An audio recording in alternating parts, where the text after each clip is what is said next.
How y'all doing? All right. Welcome. I am one of your hosts, one of your MCs, Mr. Kyron Lewis. I'm the student engagement coordinator. Basically what that means is I get paid to yap about Manship, and I'm really excited to hear and see what y'all are working on. So welcome to our Manship School Colloquium. So can we get some claps?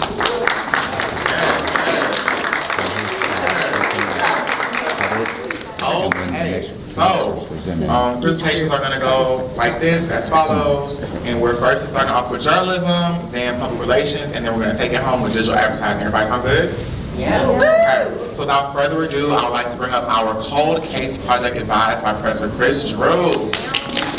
In Mississippi, 2 black teenagers were murdered in 1964.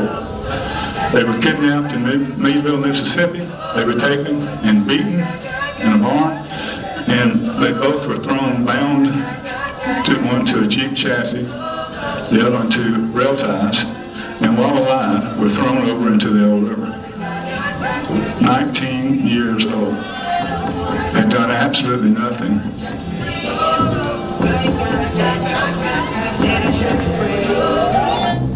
In this. Hi, I'm Alexandra Paul. I work for the LSU Cold Case Project, and I'm a political communication major here at LSU. So the LSU Cold Case Project has been around since 2009. It is capstone 4151, I believe, right? Yes. So we have been doing podcasts, videos and articles to explain these civil rights era cold cases for since 2009. However, I was brought on to do social media to kind of expand our audiences, especially with young people, so we could engage them and show what exactly we're doing with the Cold Case Project. So I believe through these edits and these reels, we're able to engage younger people and show them kind of in a digestible form what exactly we're doing and harnessing this emotion. So for this one that you see right here, if I can escape, thank you. So this one right here got over 331,000 likes and has 1.4 million views, I believe, right now, and has thousands of comments of young people kind of explaining that they had no idea about these abhorrent crimes that we sequence in our stories.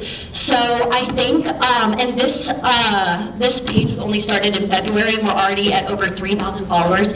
So yeah, this is exactly what we've been doing to kind of just expand how people are finding our stories, and this is bringing traffic to our website and just bringing awareness for these cold cases. Thank you.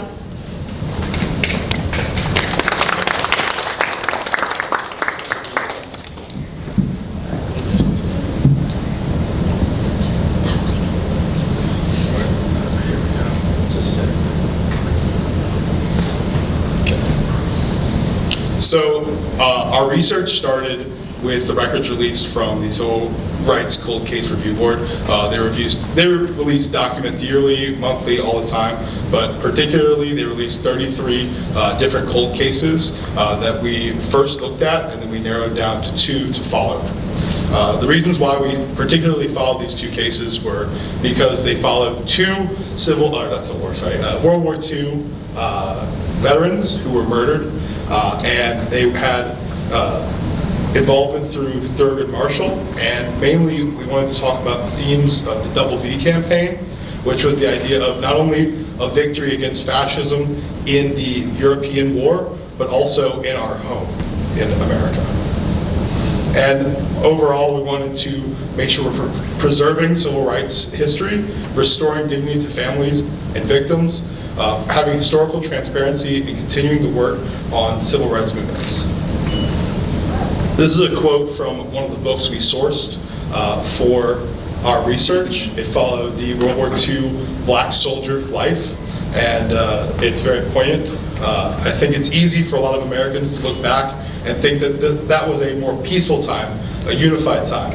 But the reality is that it was a very fraught time in terms of racial discrimination and race relations, that there were competing visions of what kind of state Louisiana was going to be and what kind of country the United States was going to be. So one of the cases we looked at was of Private Edward Green. On March 13th, 1944, he was riding the bus when he was shot point blank range by Odell Lachenay, the bus driver. As we mentioned before, both these cases deal with World War II veterans, and a lot of people focus on the war at that time, but of course race relations in the United States were not in a great spot.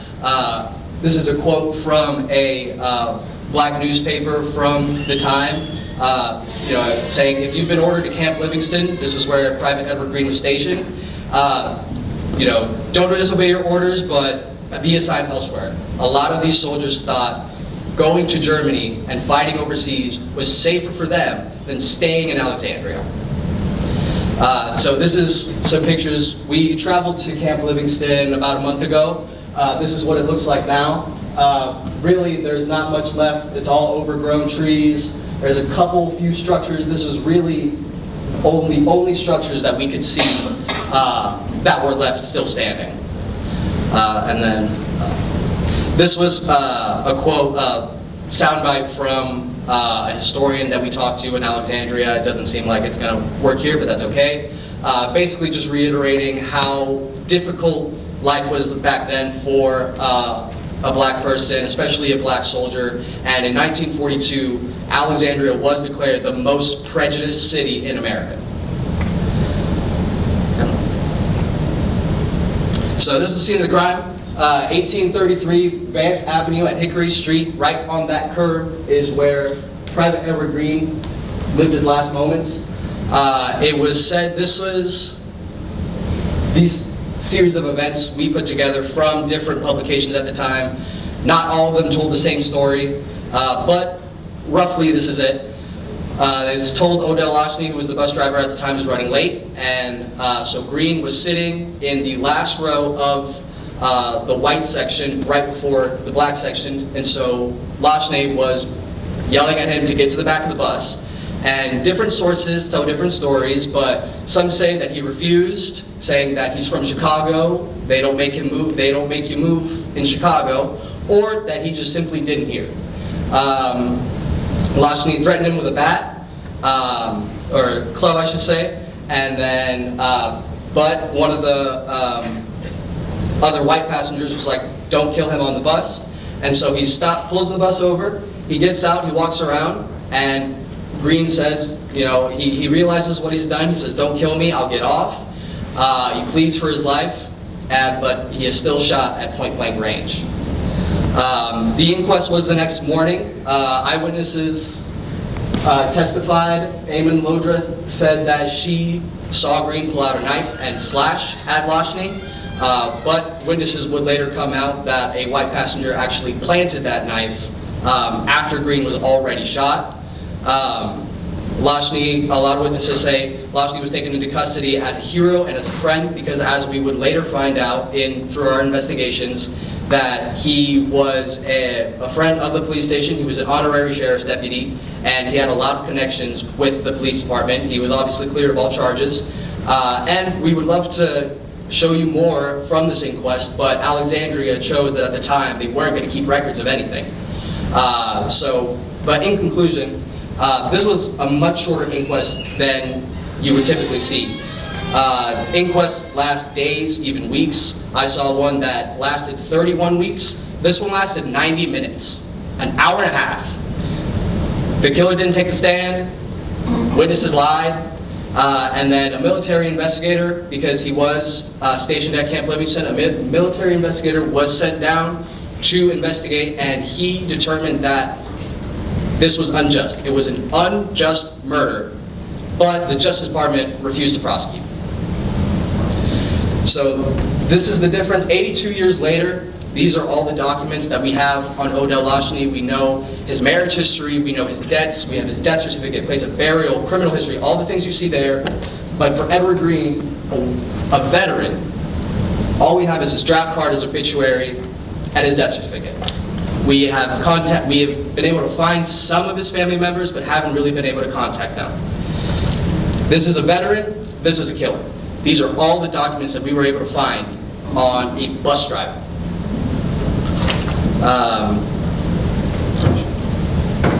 But the one thing that has stood the test of time, Edward Green has been mainly forgotten, but the murder weapon used to kill him has been passed down 3 generations.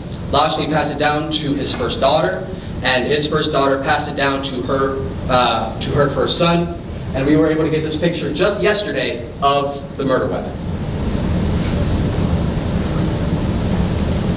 So, hello, my name is Morgan King, and I'm also going to be talking about another case that was released from the Civil Rights Review Board. The case that I'm going to be discussing is John Lester Mitchell. He was killed on November 18th, 1951 by David Langclose, a deputized sheriff. I researched this case alongside Claire Terrio and Avishka Fernando. So basically, a quick rundown of the timeline for John Lester Mitchell's case. Mitchell was one of the plaintiffs in the civil rights case challenging discrimination against voter registration. November 18th, 1951, David Langclose shot and killed John Lester Mitchell at 3:30 a.m. in front of the Chicken Shack in Opelousas. So this picture on my left is a picture of me and Claire in Opelousas. On our trip, we went to the Court of Clerk's office in St. Landry, and we were able to discover different maps and the location of where John Lester Mitchell lived and the location of the crime, which is the Chicken Shack. And we got this awesome picture of the street sign in which where he lived. So now moving on to the Chicken Shack in itself. On our trip, this is a picture that we were able to take of what it looks like today. It's just an abandoned lot. And basically what occurred there was at this late night establishment, John Lester Mitchell was shot, as I had mentioned. And as my team, as we went and investigated, we were also able to find this maps person by Mr. Larry, and he was incredible with giving us information, maps, timelines, all what we were looking for to achieve the case.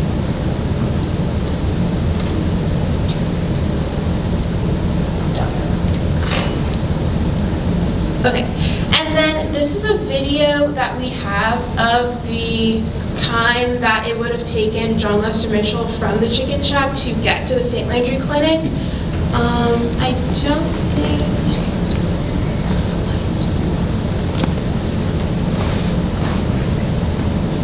We can come back to that after, but basically the video entails us driving from the location of the Chicken Shack that we found to the St. Landry Clinic, and basically what the route he would have taken to get to the hospital after he was shot.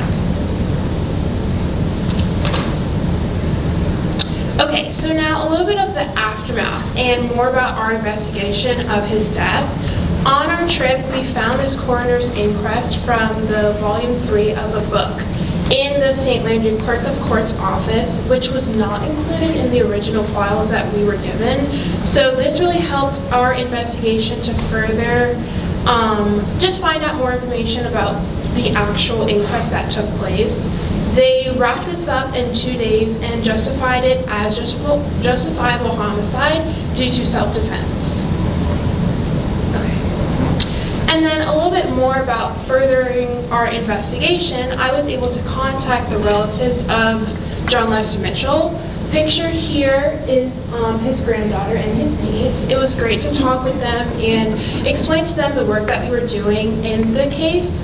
I was able to find the governor's award that he was awarded 38 years later for being a founding member of the NAACP, and an uncovered picture that was in his daughter's wallet that she carried before she died. Let me just quickly...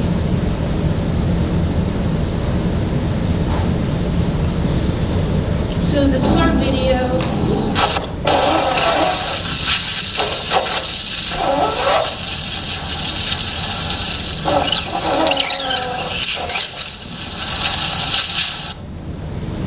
So basically that was the route in which he would have taken when he was taken to the hospital.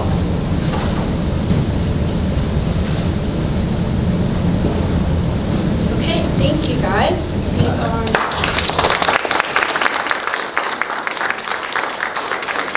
Make sure you're on the lookout because we are writing up both of these cases. All the details available, you can find it on lsucoldcaseproject.com.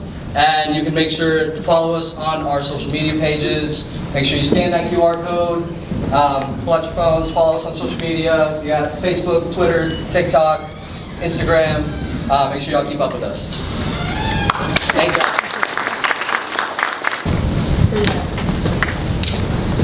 Hello, we're the LSU State House Bureau Capstone. We are MC 4151. At LSU, the State House Bureau isn't just a class. It's a capstone that places you right in the middle of Louisiana politics. This semester, we have 11 students in the class who have already published over 50 stories being recorded in multiple news outlets across the state. That's not just classroom experience, that's real news experience. And it only works because the students work together. It's a team environment, sharing sources, helping with editing, and pushing each other to produce strong, accurate reporting every day. Instead of just learning about the government in a typical classroom, the students are actually covering it. They report from the state capitol, interviewing lawmakers, sitting in legislative sessions, and reporting breaking news in real time. By the end of the semester, you also don't just have experience. You have an entire published portfolio from news outlets across the state. If you want hands-on experience and a deeper understanding of political communications, then the State House Bureau is where it's at. So what are we doing? We are doing a lot of talking with lawmakers. We are listening for Louisiana. We are one of the very few that actually cover the legislative sessions while they're here. All of our stories go out to hundreds of news sources a day. We are writing stories while we're at the State House, and we're sitting in sessions learning for Louisiana. So there is a prerequisite class, and I'm going to have you switch it over to Gracie. So last semester, a bunch of us took the prereq class with Professor Abkar, where we were able to cover the special session, and that was a super chaotic, super fun time. We spent a lot of hours there. We were there till 8 p.m. in the evening.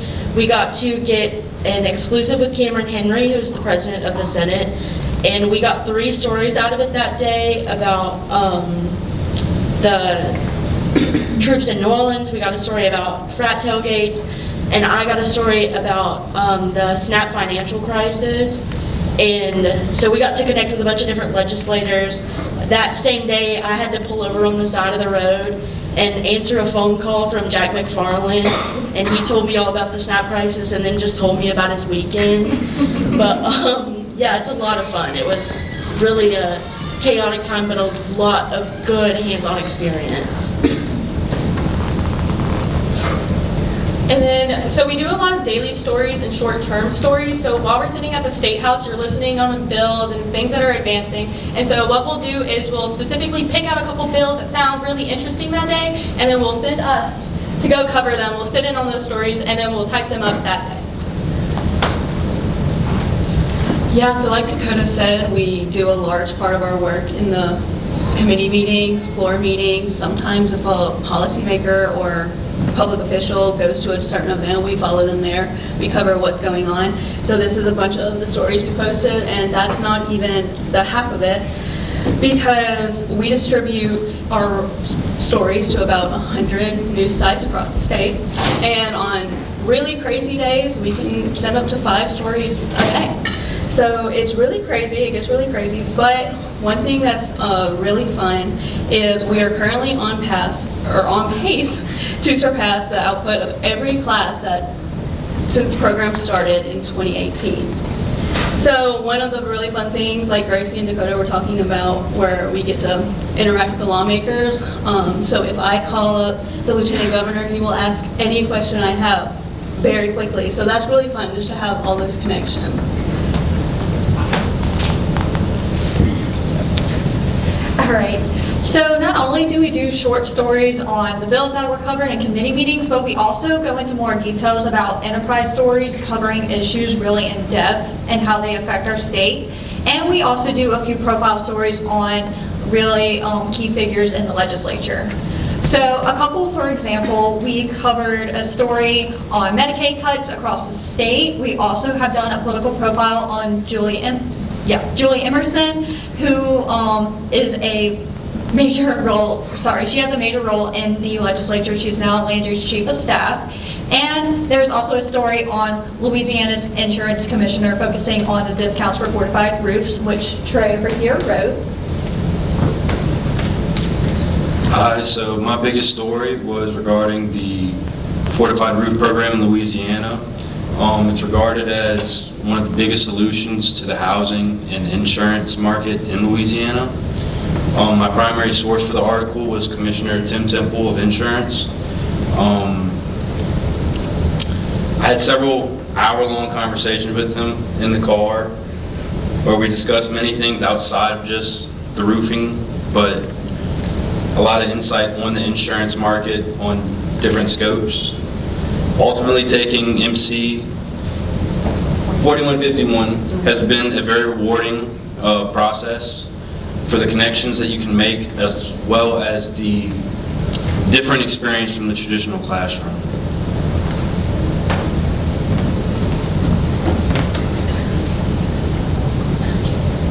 Hi, I'm Anne Marie. I really enjoyed this class. We started last semester with getting a ton of background knowledge on Louisiana politics that I never would have understood or knew about if I hadn't done this class. And now going into the second half of the class this semester, we get to, use that knowledge to talk to lobbyists, to legislatures, to really understand the issues so we can push them out to the rest of Louisiana. A lot of newspapers across the state can no longer afford to keep someone at the legislature, so it's really important that we're able to go there and do these reportings, have good background knowledge on it, so we can educate the rest of Louisiana on what's going on. All right. In the fall, during the prerequisite class, I had the opportunity to work on a profile story about Jack McFarland. He's the chairman of the Appropriations Committee on the House side. I had the opportunity actually to talk with McFarland in person at the Capitol. We had a 2-hour conversation where I learned a lot about his upbringing into politics, how him working at his own laundromat and getting involved in local political issues really helped to build him up into the position that he is in now in the state legislature. I also had the opportunity to connect with a few of his former colleagues to really learn about how McFarland not only influences the legislature, but how he's able to work well along party lines. So, what if on broadcast or political communications, it sounds like a lot of writing, not a lot of filming? Well, here's the thing, there it is.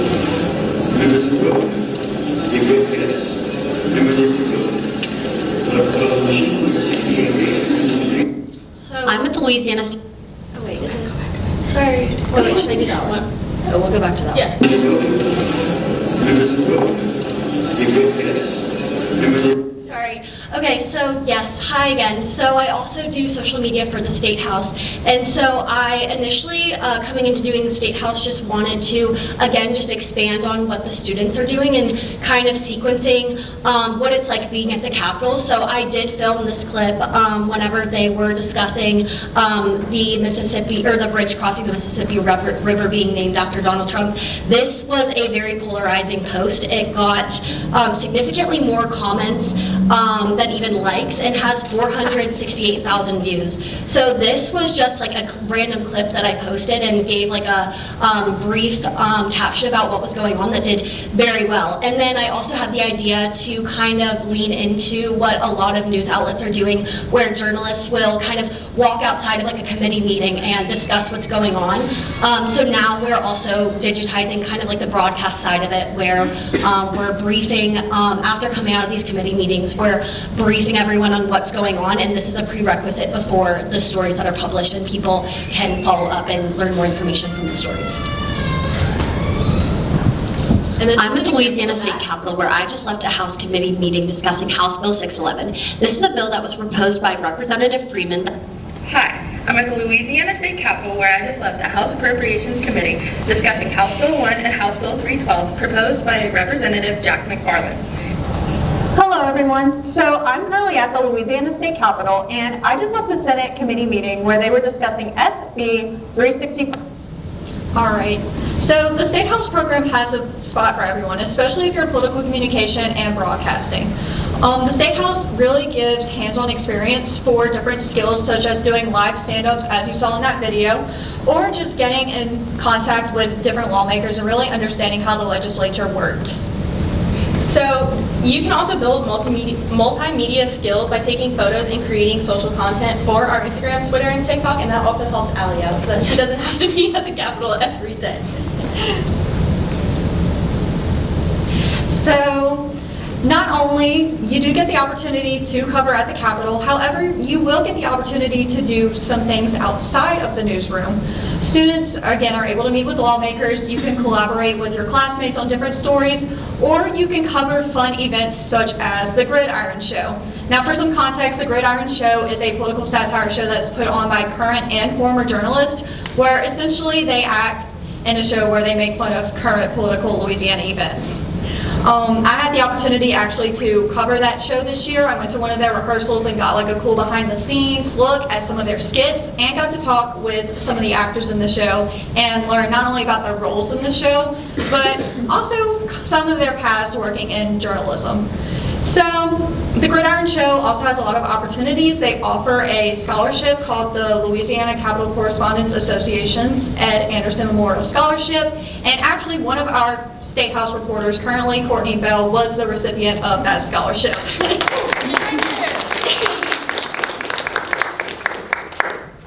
All right. So yes, make sure y'all follow us on our Instagram, Twitter, and TikTok. We are constantly updating with the stories that we write out and publish. And yeah, thank y'all for listening. We really appreciate it.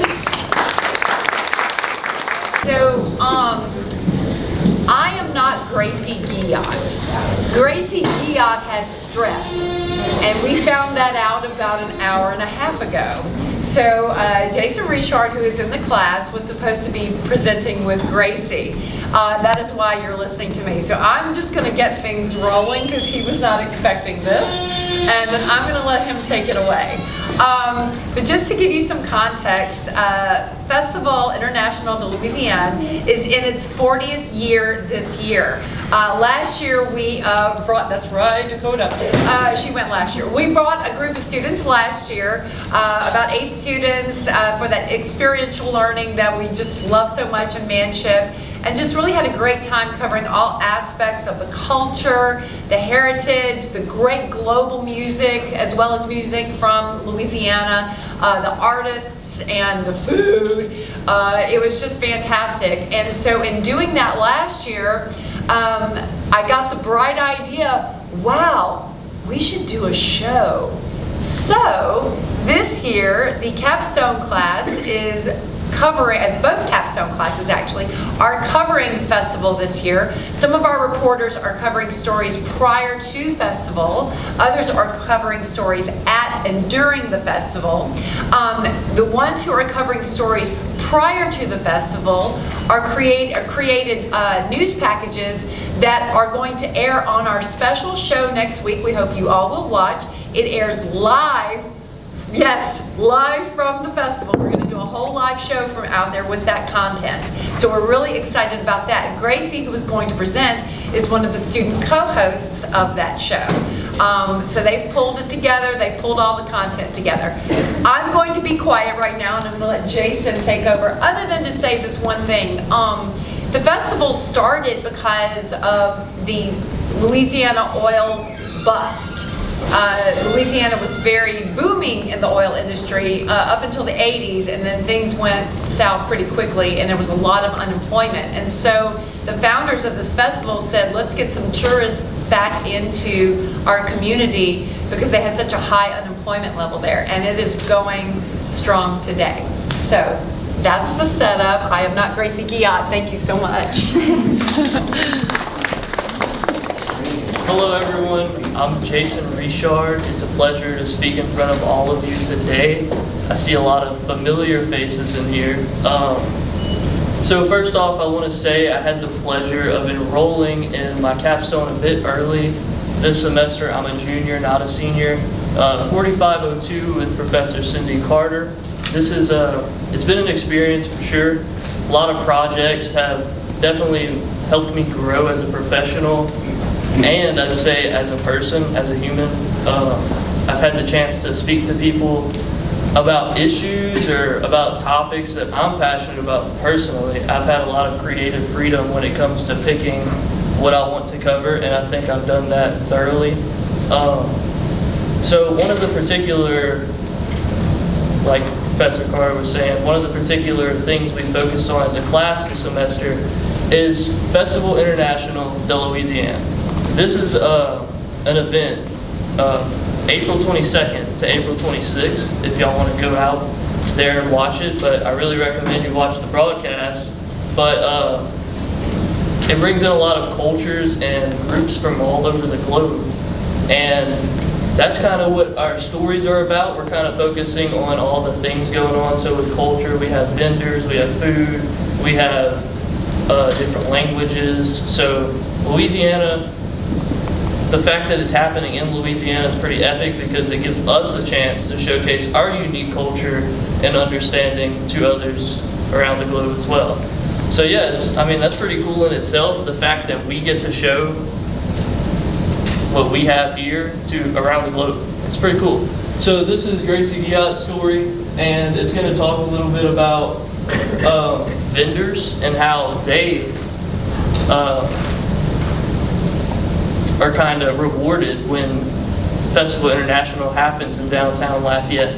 So yeah, I hope you enjoy. If you have any questions, let me know.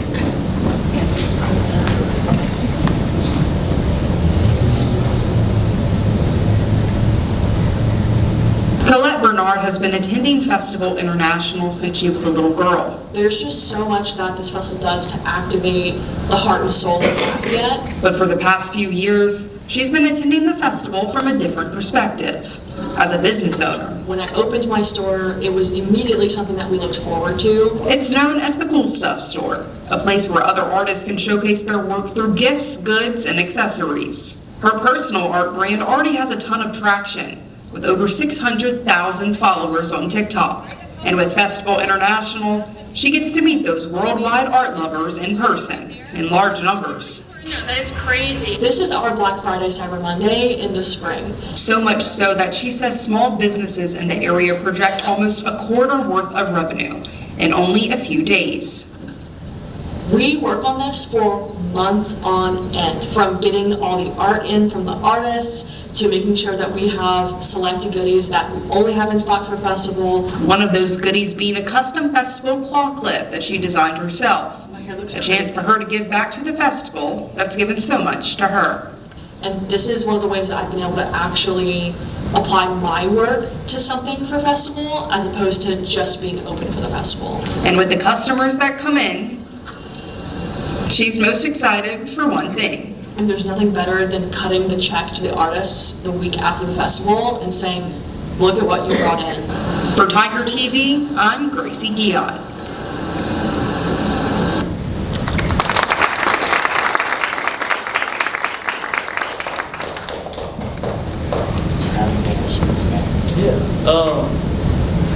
So yeah, how many of you? We can hear you. I guess back. Go ahead. I'm not playing the minutes. Go ahead. Okay. So, by a show of hands, how many of you are interested in culture and history? Great, love to see it. So this story is by me. It's called Singing the Language, and I chose to conduct my story on a band locally known as Steve Riley and the Mamu Playboys. They are performing at Festival International de Louisiane. They sing in French mainly, and you formerly know it as Cajun French, but to be more inclusive, it is called Louisiana French. And so I'm going to go ahead and play this for you, but just a brief statistic to understand why this story is important.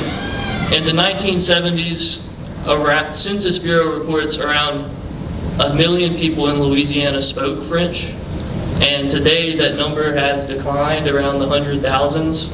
So Steve Riley and the Mamu Playboys, culture, heritage, very important, as you've all raised your hands to say. So here it is.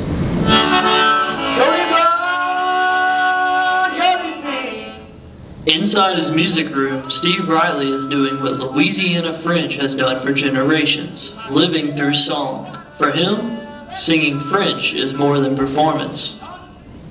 I feel like in a way, singing in French, in a big way, is preserving our culture and our identity. And now, Riley and his band are bringing that identity to one of the region's biggest cultural stages in Lafayette at Festival International de Louisiane. for myself and for the guys in the band, we look at playing this music like we are, in a sense, ambassadors of our culture. Music as a method of cultural preservation is something Codaphil sees all the time. Dr. Marguerite Justice says that if French exists only in classrooms, that's where it'll stay. But music keeps the language alive through memory and usage. But, so it's an oral form of literature, music, and it's something that has been accessible to Louisianians throughout this whole time. Dr. Justice says groups like Steve Riley and the Mamou Playboys are helping keep Louisiana French alive by creating new songs, something that matters even more at Festival International, where the language will share the stage with French-speaking cultures from around the world. She says the festival was built to showcase the region's culture and remains a driver for downtown Lafayette. Another thing that's really important about music is that when people are writing new songs, like Steve Riley and the Mamou Playboys have written a number of newer songs over the past several decades. And then they're creating something new in the language. So they're creating something new in Louisiana French, as opposed to just kind of holding on to or kind of recycling the canon. Although she is not from Louisiana, Wendy Limlin has kept coming back over the years after learning about Louisiana culture and its festivals. So Cajun music and the dance community brought me here, and now I spend most of my time here. Limlin says Cajun music keeps people dancing and coming back. Even at Festival International, she still makes time for Cajun bands. It's like I have a smile on my face the whole time. Steve Riley and the Mamou Playboys are bringing Louisiana French to one of its largest audiences. Still, Steve Riley warns, if we lose the French language, I feel like we're losing a huge part of our identity and our culture. For Tiger TV, I'm Jason Richard. Yeah, it's not going to feature this.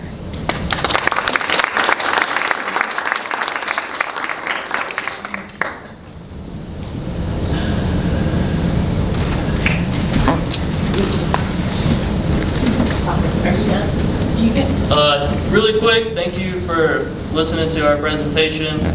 Be sure to tune in to our broadcast for Festival International de Louisiana. Thank you.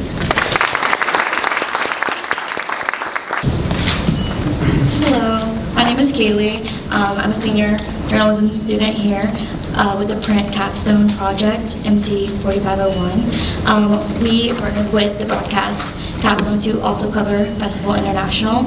And we approached it so we have some stories coming out before the festival happens.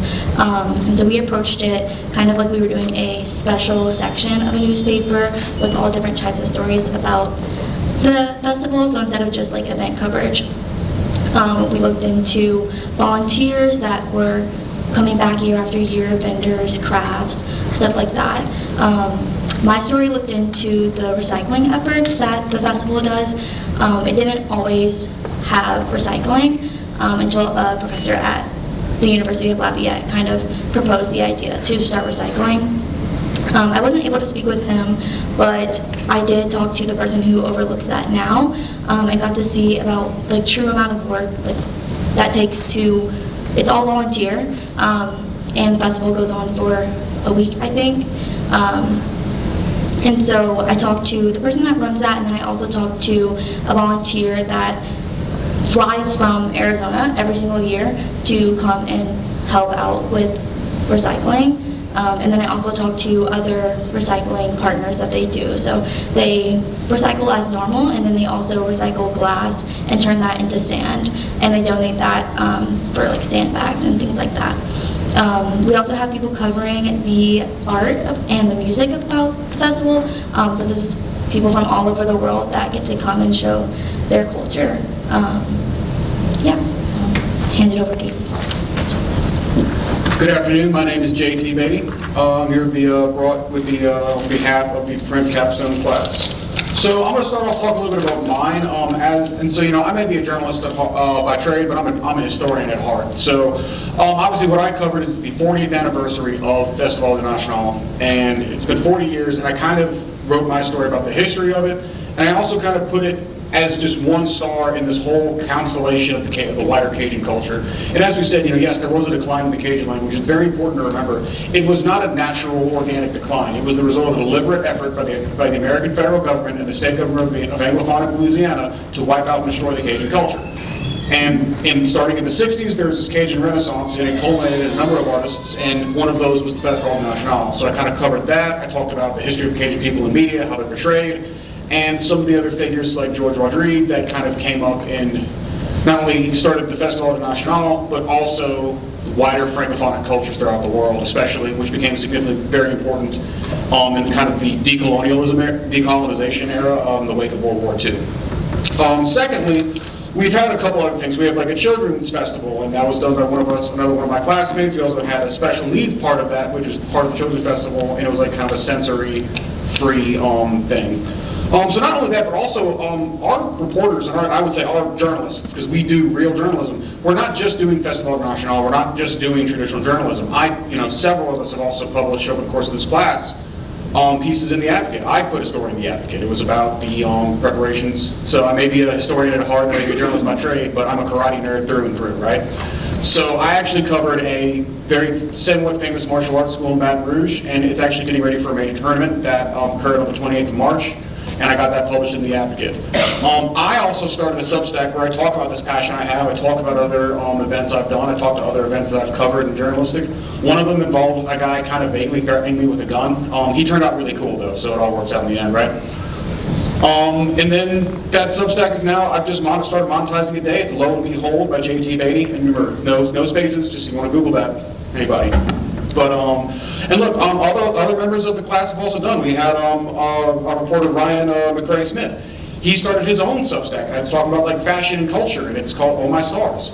And so not only are our classmates, my esteemed colleagues, not only are they thriving in traditional journalism, they're also thriving and pushing the boundary and being on the cutting edge of non-traditional journalism and new media.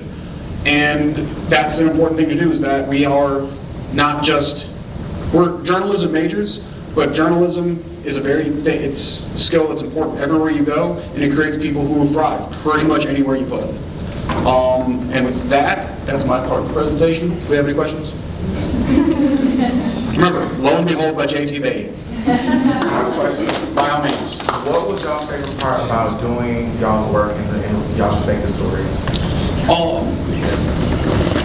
So I talked to one of the volunteers that has been coming back year after year, and so I mentioned that the recycling effort started from this professor at the University of Lafayette, Grace Blakewood. He passed away in 2014, and when I was talking to the volunteer, she was saying how she used to go to the festival like without volunteering, and then it wasn't until she was in his class that she started volunteering, and now she's moved out of the state and she comes back year after year to do it. And I just thought that was really a testament to the community and the love that the Lafayette community has over the festival. So that was like a really fun moment for me when I was talking to her. As for me, my favorite part is that it's the ability to kind of show this kind of often overlooked part of the American culture. And it's the chance to talk about it and find people who are passionate about it as I am and bring it in a way that anyone can see. I'll say the most exemplary moment of that is I was at this martial arts tournament in New Orleans, and I was covering it, and there was this fighting event, essentially. It was so fun to watch. It was very, very entertaining. And at some point I'm covering it, I'm like kind of, looking at my notes and looking up and looking at my notes and looking up and looking at my notes and looking up. I'm like, whoa, he just jumped up there, how'd you do that? And I want to say this guy, he looked at me, he was just 50 years old, something like that. And he looks at me as I'm taking my notes and he says, why, expletive, is this not as big as football? And that's kind of, it's like, people don't know about it. And it's cool to be able to show something I'm passionate about that a lot of people don't know about it and bring it to the wider world. And you just meet some of the weirdest, coolest, most weird and wonderful people in the world through journalism. And that's what I got.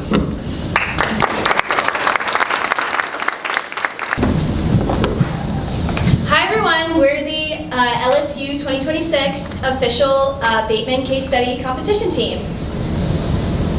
So just a little introduction of who each of us are. My name is Isabella Fiscaldo. I was the account manager. My name is Emily Poirier. I was the event director. I'm Emma Torres. I was the media relations director. My name is Lila McGuire. I was the social media coordinator. Hi, I'm Mariella Selvett. I was the research director. And I'm Amars Birmingham, and I was the creative director.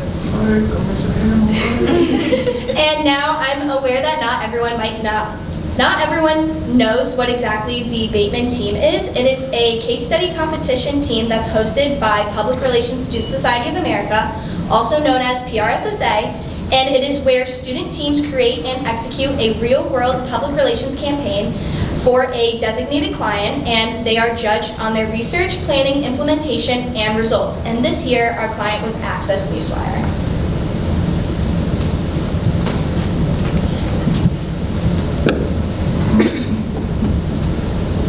So, Access Newswire is not an emerging or unknown company. It's been one of the top news distribution services in North America, with years of experience supporting public relations and investor relations professionals.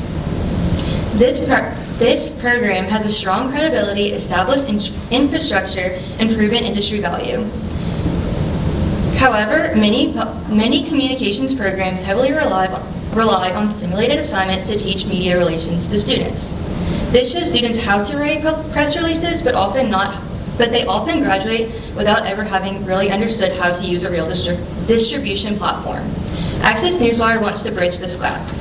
When professors integrate the platform, students aren't just hearing the concepts, they're practicing how to build real press releases, build media lists, distribute content through actual news services, and monitor analytics across multiple channels. The idea for this became the foundation of our whole campaign.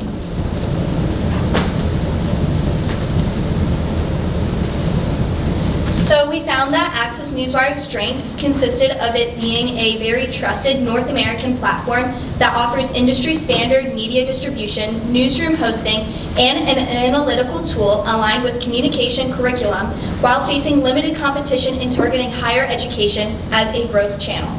We found that their weaknesses was that Access Newswire faces adoption barriers in higher education due to the low awareness among professors and students, and the reliance of faculty for students to gain access to their free program, and the perceived complexity and resistance to integrating tools so late into the semester.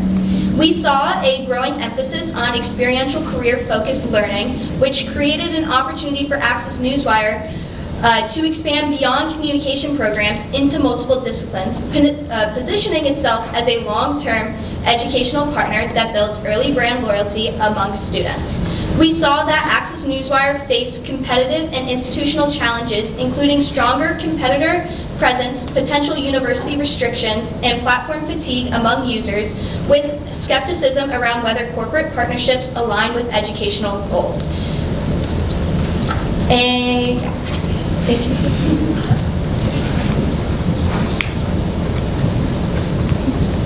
Okay, so now we're going to talk about some of the industry trends that led us to our campaign.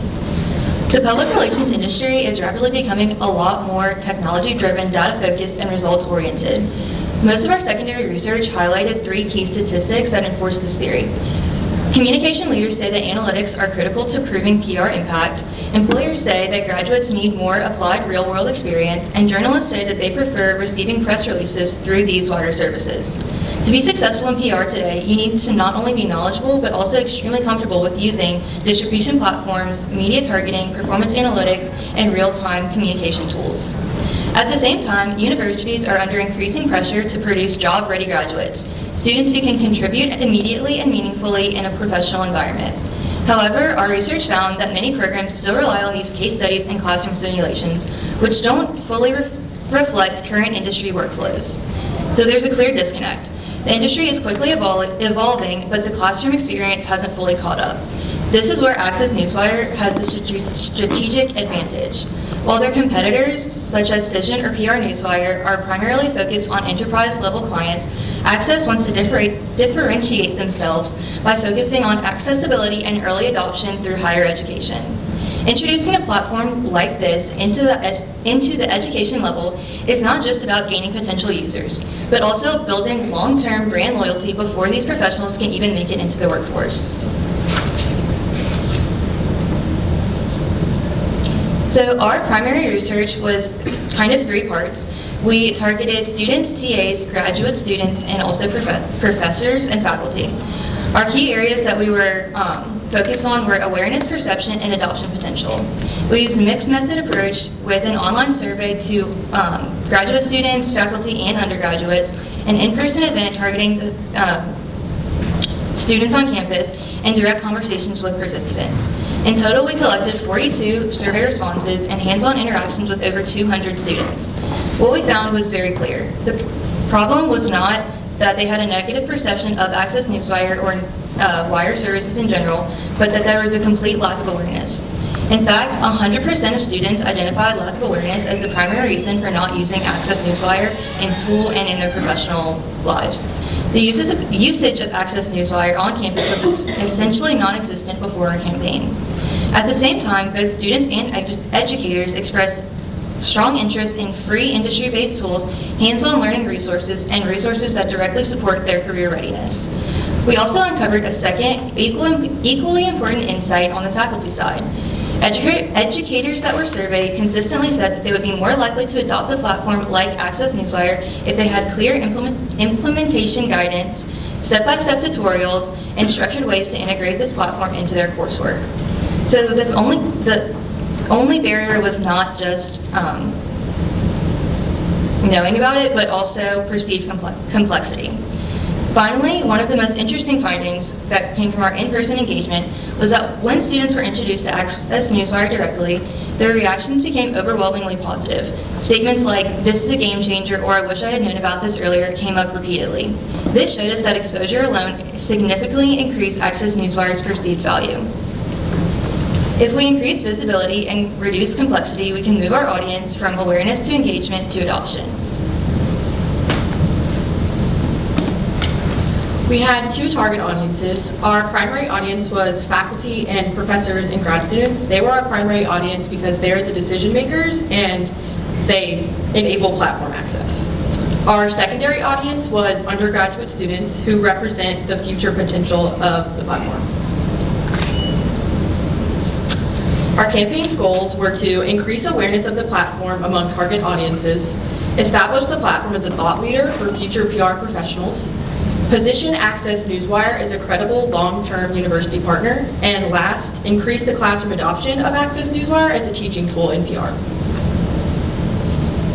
For our SMART objectives, our first objective was to obtain 200 positive LinkedIn interactions and grow perceived value by 60%.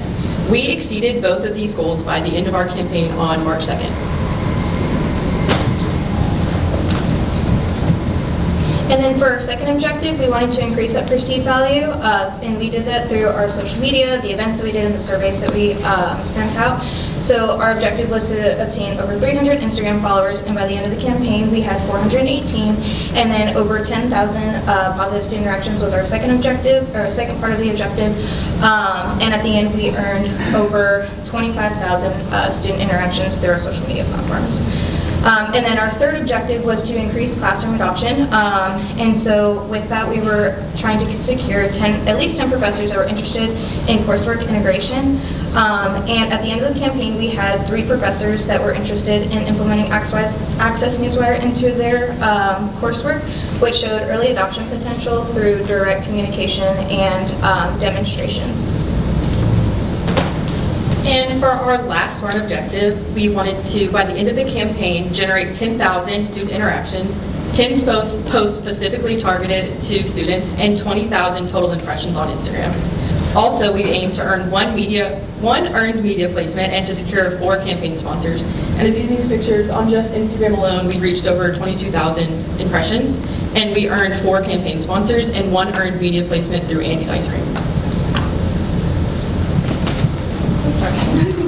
So since we have already discussed our goals and objectives, the next step in campaign planning would be to determine the strategies, which are the plans of action to achieve the goals that we discussed before, and tactics, which are the initiatives that enable strategy to be delivered. So what we see right here is strategy 1, and that is to draw direct campus engagement to drive classroom integration, right? So following up with our goal in increasing awareness, we have to touch base with our primary and secondary audience. Through the primary research, as we discussed before, it was 100% of students lacked awareness. So we wanted to counteract the results by hosting some of the tactics like in-person student events as well as a faculty-focused event, and as well as reaching out to the Manship School and the E.J. Orso College of Business.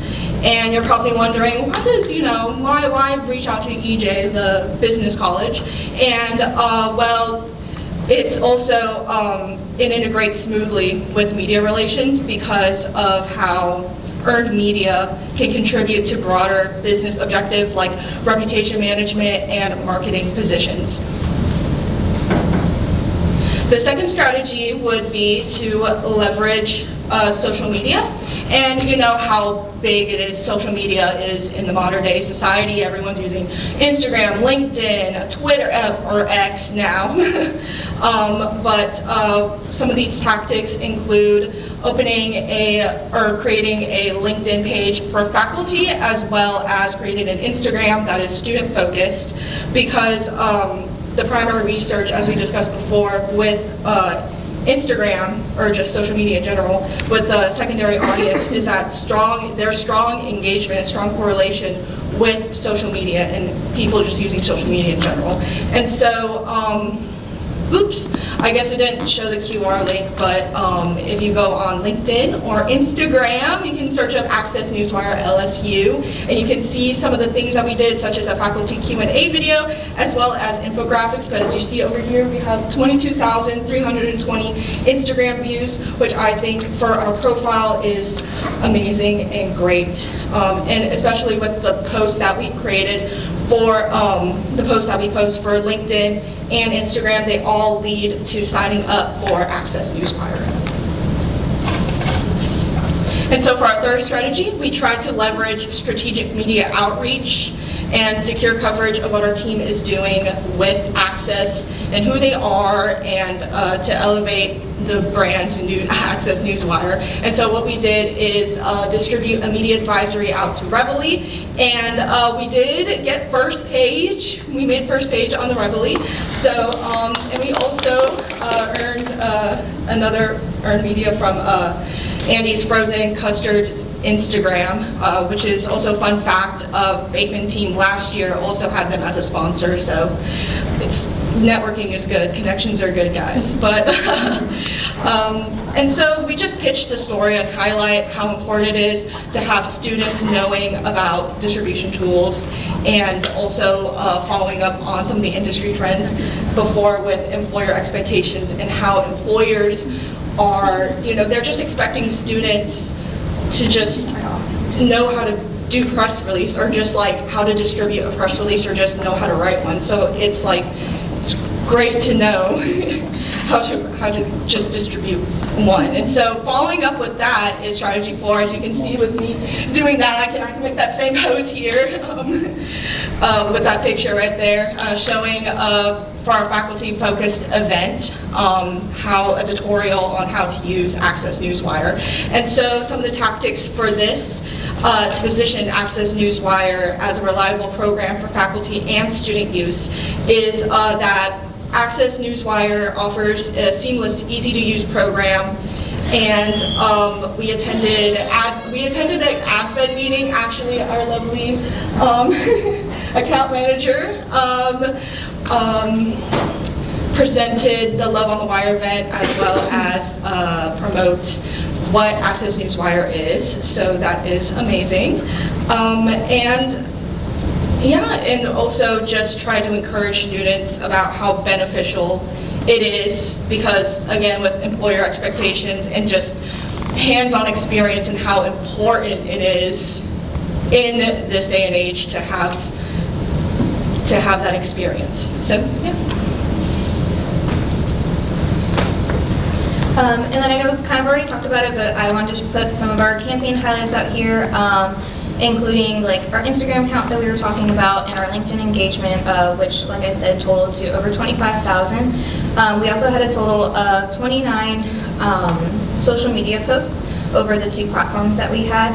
our 2 earned media placements from Andy's and the Reveille, and then our 4 campaign sponsors that we secured, which their donations totaled to just about $1,000, which is really supportive, and also being able to sponsor with well-known trusted brands really helped us with our event engagement. And then continuing on with that, we have our social media interactions, which were high and positive the entire duration of the campaign.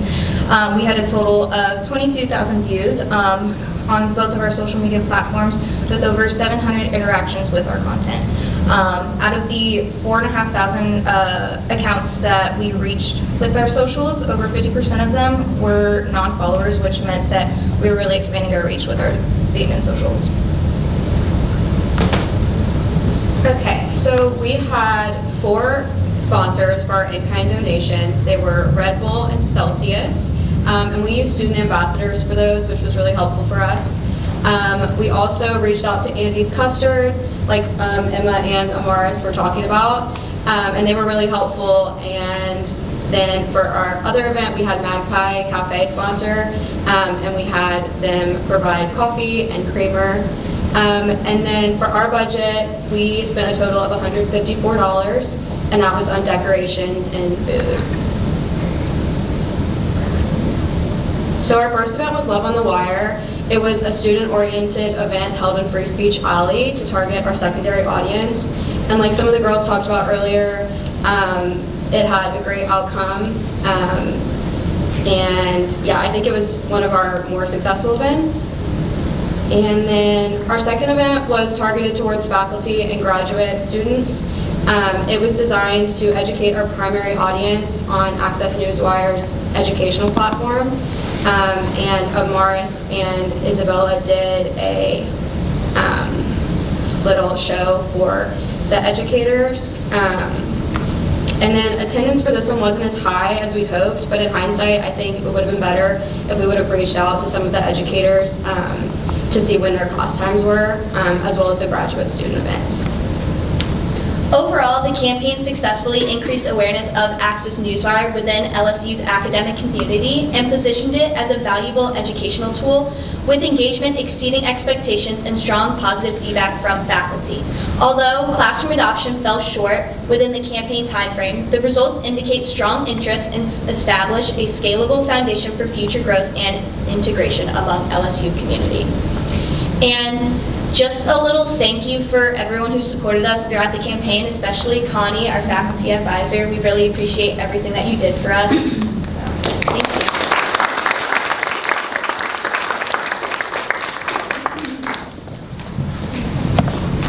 Well, I have a question.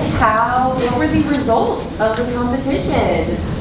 We got honorable mention, which is the top 15 of everyone in the competition. There were 36 teams and I believe 48 entries. So we came in top 15.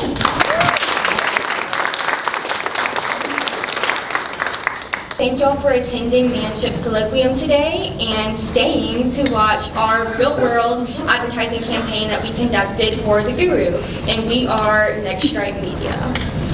Today we'll be walking y'all through a little bit about us as a student-led advertising agency and also a situation analysis that we performed on the Guru. We will also show y'all some of their existing advertising and their media theme. And then we performed a market analysis to kind of see what our clientele was looking for. And then our problem and opportunity, as well as our target audience that we have for the Guru, and then our advertising campaign execution and our goals. Yeah, so like Hannah said, we are Next Stripe Media. We are a student-led advertising agency.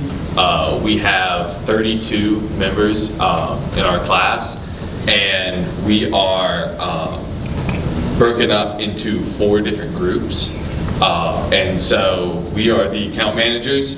There are 3 more members in our group, if you'll want to raise your hands over there, that helped us do this. And so as account managers, we manage the relations with the client as well as giving presentations and managing in-class communication as well. Then we have our research analysts who develop the surveys, analyze the data that they receive, and help us find those insights into who we're trying to target and how we're going to do that. We also have our creative designers who create all of our visual content, including the copy, art directions, and everything that we put out on social media and our print media. We have our media planners who decide where the content is going, when it is going there, and also they help analyze the performance for the campaign's effectiveness. And so now we're going to do a situational analysis with Morgan. Hello, I'm super excited to talk to you guys about our rural campaign. On the right here is Miss Sydney Coffey. She is the owner of The Guru, which is our client, and then on the left we have Kay, which is the event coordinator. So to walk you through, if you've never heard of The Guru, it is a private event venue in Mid-City, Baton Rouge. It offers indoor and outdoor space along with the amenities that we'll talk about in a second. The capacity, she said, is about 50 seated, but if you had an event where you didn't need seats, it could be 100 people kind of moving through the space, walking in and out, outdoor, indoor. Mainly they do weddings, baby showers, parties, meetings, graduation parties, things like that. They have a pretty loyal customer base, and it's very referral based. Moving on to their brand identity, Hidden Gem of Baton Rouge was kind of their thing that we built off of. People describe them as inclusive, unique, fun. They have a lot of fun decorations that you can kind of see that she says like, no, we don't change it, we keep it. Earthy boho, kind of a candlelit aesthetic here, and it is affordable while maintaining an elevated experience. And so their existing advertising and media theme, just a bit of an overview. These are from 2024 and 2023, I believe. They focus on event photography and close-ups, candid moments of their event setups and displays, because like I said, you cannot like change what is on the wall and stuff there. So this is a print-style promo graphic with event recaps and booking announcements. The Hidden Gem tagline is used here along with a few of their other posts on Instagram and Facebook, because before we created their TikTok, that was their only two social media platforms. And they have a very clear listing of the event offerings here as well. This is an example of the current last-minute booking post. So for her to kind of put out there and be like, we need to fill these days. Would anyone like to book for this? The date is displayed prominently. The brand identity could be strengthened. So what we wanted to do was take the foundations that she had and sort of build off of it to make a cohesive brand identity. Because as you can see, let's see, here, they have clear contact information, of course, but the text is more center aligned. There's a mix of font styles used. The colors are cohesive along their posts. But what we wanted to do is use that and make it stronger. So this is their strong call to action language, lots of hashtags, but the posts that they have right now are kind of outdated. So, like I said before, Instagram and Facebook presence mostly iPhone shop content, and a lot of them have lower engagement. And so now Carson is going to talk to you guys about the market analysis. Yes. So our research analysts put together a survey and sent it out, and we received 104 total survey responses. The reason this number was low on the lower side is because we wanted to make sure that these were local qualified responses. As we were working with a local business, we needed responses that were highly specific, that would target towards the people that we needed it to. And so from this survey, the primary demographics that took it were mostly women ages 18 to 24 with incomes reported under 10,000, which aligns with the college age demographic and is the primary potential target audience for the Guru. And then we also looked at what they value the most when they're choosing an event space. And so what got rated the highest was interactivity with an average of 5.23. And this is on a scale of the Likert scale of 1 to 7. You've probably seen the strongly disagree, strongly agree if you've taken a lot of surveys.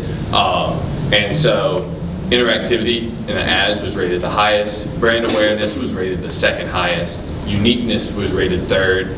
And we saw that price was rated significantly lower than the rest. And what we took away from that was that the experience of the venue mattered much more than the logistics of the venue. And so we also did a bunch of other analysis, such as descriptive analysis, regression analysis, to find these key findings that we found that uniqueness and interactivity are strongly correlated, which means that the same clients who value the uniqueness of an event venue also like to see interactive ads and interactivity in their ads. We also saw that reviews are a significant predictor of awareness, and that reputation and reviews build the brand recognition, and that uniqueness is another big driver of the Guru's brand awareness. And so we wanted to take these and use them in our campaign strategy. And so what we got from that is we wanted our primary goal to be that we wanted to increase awareness for the Guru. And we wanted to also increase inquiries, boost engagement. We want to do this through promoting reviews and highlighting the uniqueness of the space that they have there.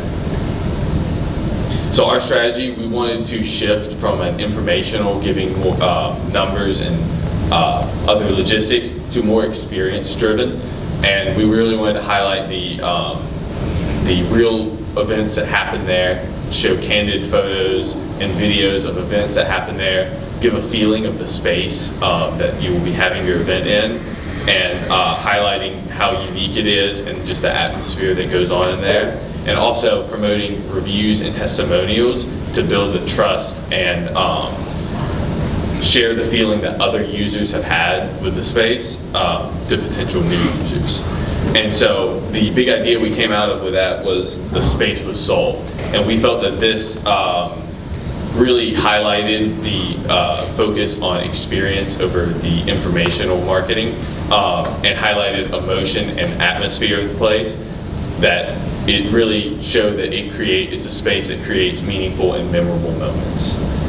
And to do this, our tone and visual identity for this is going to be using a warm, nostalgic, experience-driven tone.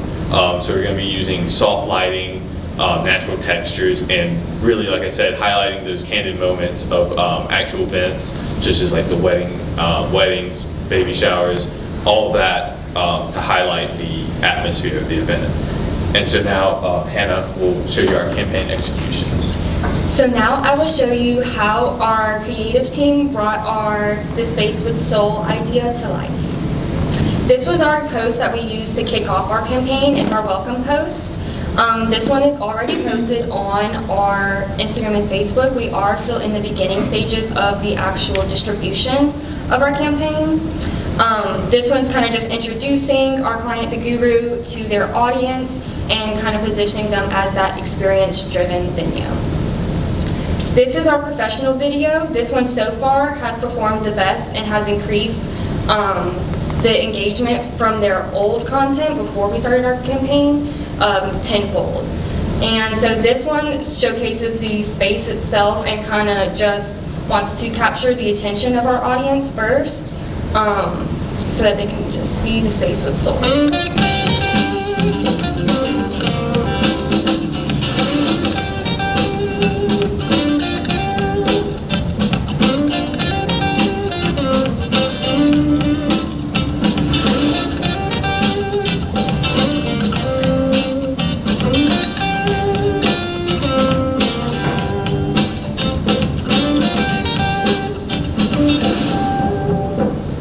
And so in that video, you kind of saw elements and decor details that kind of have that soulful element to it. Then we have I don't know why. Okay. I don't know why it's doing that. This is the last slide on the carousel post, but we have a round of carousel posts that we plan to kick off.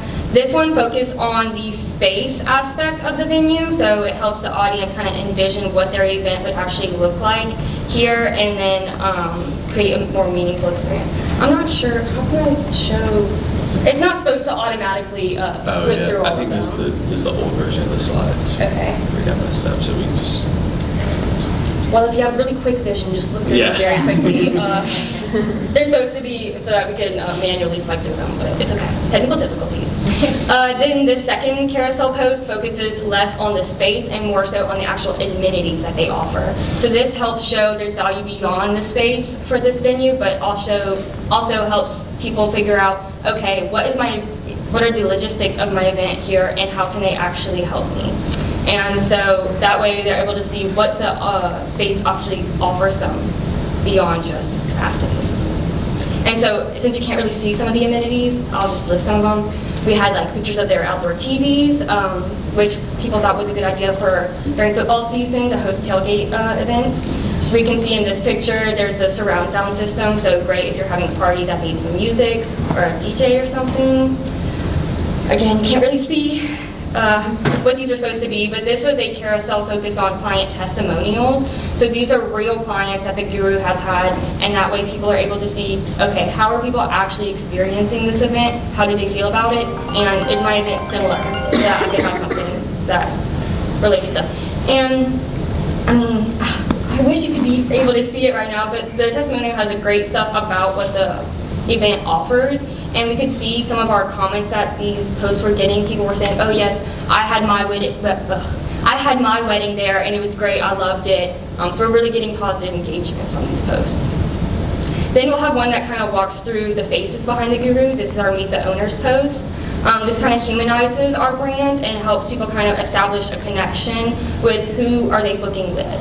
Who are the people that are going to be conducting my event and how can they help me?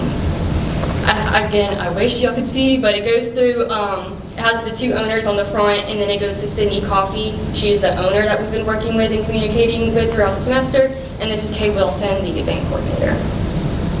And then we move on to Reels because we know that short form content really drives engagement and expands our reach.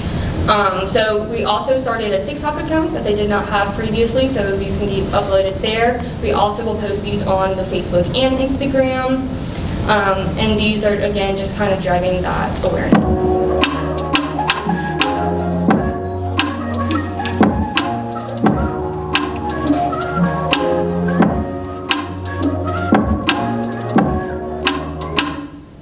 And this is a testimonial.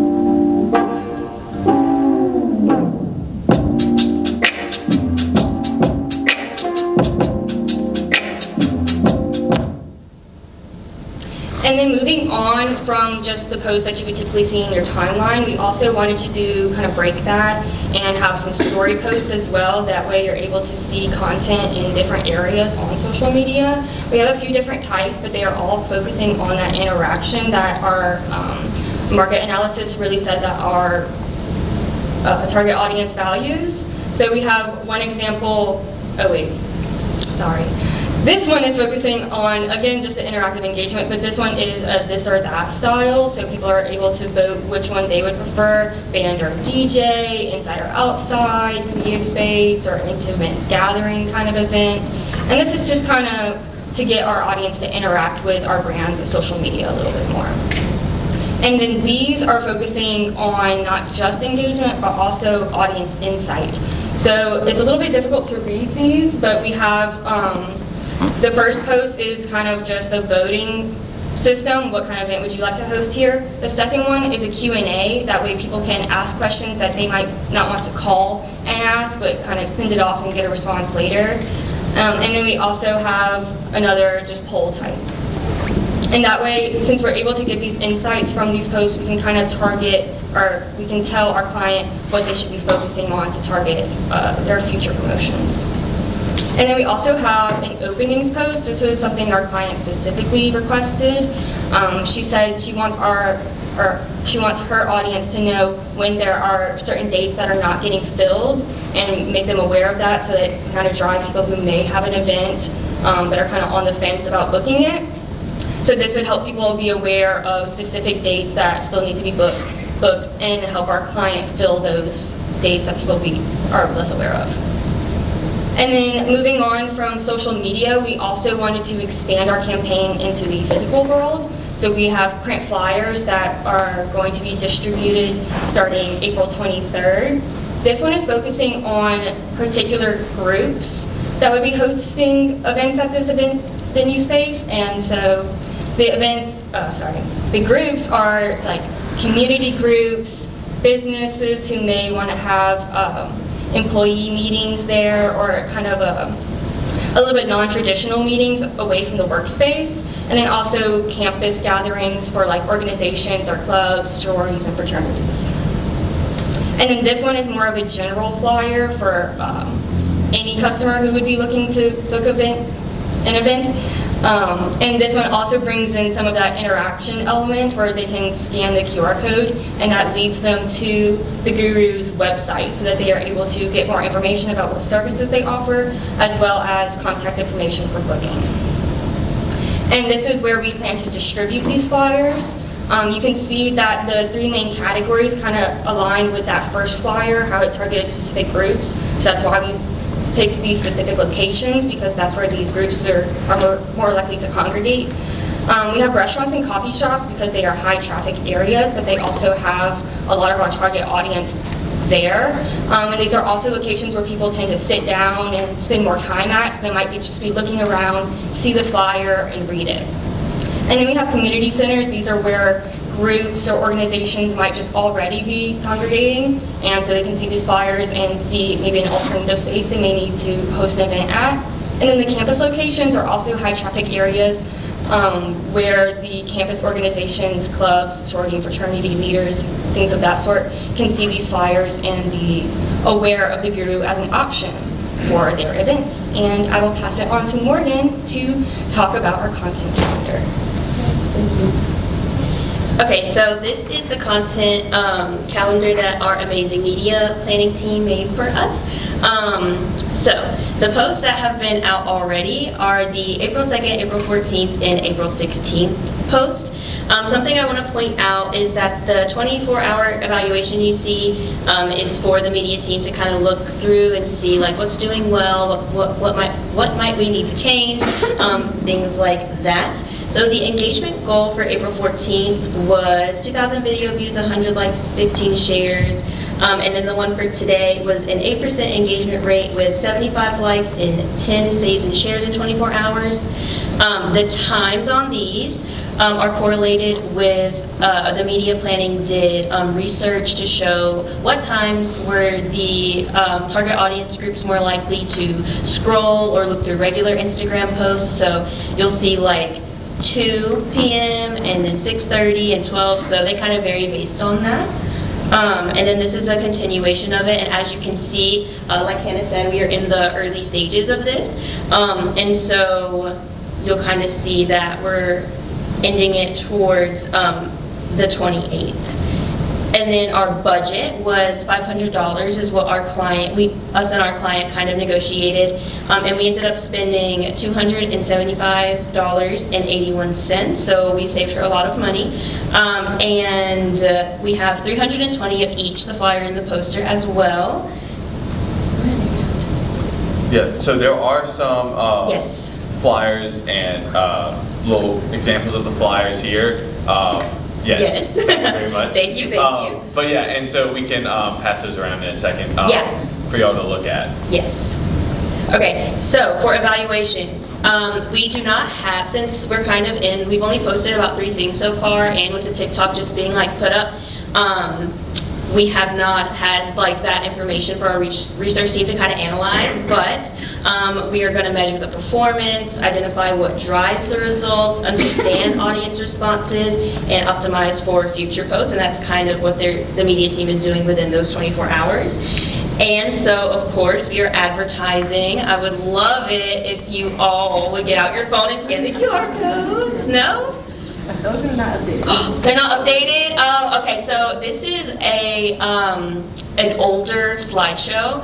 We had an updated one. I guess we are using the outdated one, but oh no, I'm sorry you guys. Okay, but if you look on there at the ads, you can go on our Instagram, the Facebook, and especially the TikTok, because we want to push that as well, and you can look closely at the posts that we showed, especially the ones that flip through really fast.